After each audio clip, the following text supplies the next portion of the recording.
जुरो में मंशियात जो कारोबार मरकज़ बणिजी वियो। थाणे ते मंशियात फरोशनि जी गिरफ़्तारी बाद ॾेती लेथी बि थाणे जी रस्म बणिजी वई।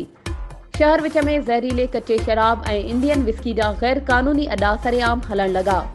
मंशियात फरोश पंहिंजे पाण खे मोतबर ऐं ॾाढा मुड़िस सॾाइण लॻा।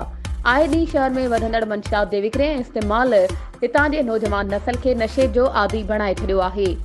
ज़हरीलो गुटको, सफ़ीना, चर्स, आफीम, विस्की, कच्चो शराब समेत केतिरियूं ई इंसानी हानिकार शयूं जुडो शहर जे दुकाननि, होटलनि, केबिननि ते दस्तियाब।